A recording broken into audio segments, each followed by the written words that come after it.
Dear students, in this class we are going to discuss about simple past. Simple past, what is simple past? Already it is over, it is completed, okay? Already it is happened, but that is not now, it is called simple past. Simple past, verbs that are used to express actions that took place in the past is called simple past tense. The actions is over when in the past. நம்ம செய்கிற செயல் முடிஞ்சு போனது, இப்போது நடக்காது, ஏற்கனவே முடிஞ்சு போனதை பற்றி நம்ம சொன்னால் அதுதான் simple past tense. That is called took place in the past. பாஸ்ட்னா முடிஞ்சு போனது, ஆல்ரெடி கம்ப்ளீட்டட், ஓகே, அதுதான் simple past tense. Keywords, what are the keywords we have? Yesterday, one day, ago, in olden days, last week, month, year, etc. So these are all keywords. If any keywords from this, you have a decision, that is simple past tense. இதெல்லாம் keywords. Yesterday, one day, ago, in olden days, last week, last month, last year, இதெல்லாம் பார்த்தோம் அப்படின்னா keywords. இந்த keywordsலேருந்து ஏதாவது ஒன்று ஒரு சென்டென்ஸில் வந்திருந்ததுன்னா கண்டிப்பாக அது சிம்பிள் பாஸ்ட் டென்ஸ். நம்ம டிசைட் பண்ணிடலாம் இது சிம்பிள் பாஸ்ட் டென்ஸ் தான், ஏன்னா கீவேர்ட்ஸ் இருக்குது. ஒருவேளை கீவேர்ட்ஸ் இல்லைன்னாலும் அது ஏற்கனவே முடிஞ்சு போன விஷயத்தை பற்றி சொன்னால் அதுதான் simple past tense. Okay students, where we use simple past tense, எங்கெங்கெல்லாம் நம்ம யூஸ் பண்ணலாம்?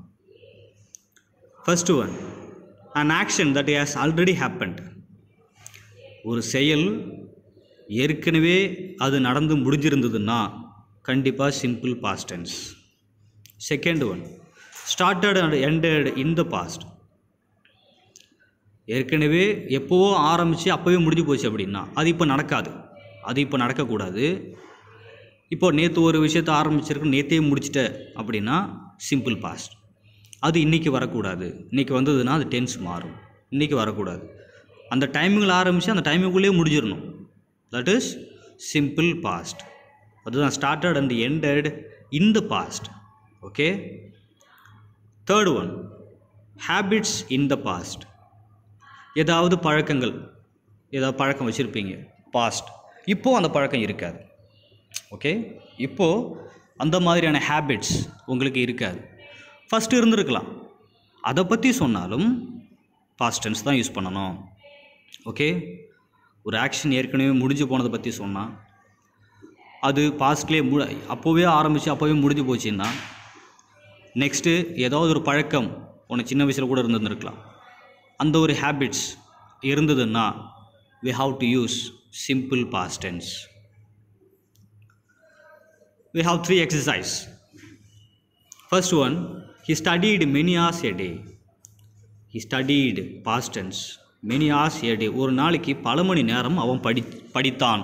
ஓகே, அவன் படித்தான் இருக்கு, படித்தான் இப்போ பாஸ்ட் டென்ஸ் முடிஞ்சு போச்சு, இப்போது அதை பற்றி சொல்லவே இல்லை. ஓகே.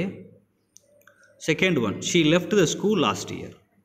லாஸ்ட் இயர் மீன்ஸ் போன வருஷம்தான் ஸ்கூலை விட்டு போயிட்டா, அந்த பொண்ணு ஸ்கூலை விட்டு போயிட்டா. ஷீ அவள், லெஃப்ட் அப்படிங்கிறது லீவோடைய பாஸ்ட் டென்ஸ். ஓகே, லீவோடைய பாஸ்ட் டென்ஸ் லெஃப்ட், ஸ்கூலை விட்டு அந்த பொண்ணு போயிட்டா அப்படின்னு சொல்கிறாங்க. Third one, I played tennis for the state. அதாவது ஸ்டேட்டுக்காக நான் டென்னிஸ் விளையாண்டேன். ஓகே, டென்னிஸ் விளையாண்டேன், ஆனால் இப்போது இல்லை. ஓகே, இப்போது இல்லை. இந்த 3 சென்டென்ஸுமே அதே தான். Studied, left, played, past tense, எல்லாமே பாஸ்ட் டென்ஸ் தான். முடிஞ்சு போனதை பற்றி சொல்கிறது தான் simple past tense. That's why we are வாட்சிங் ஹியர். Okay students, thank you.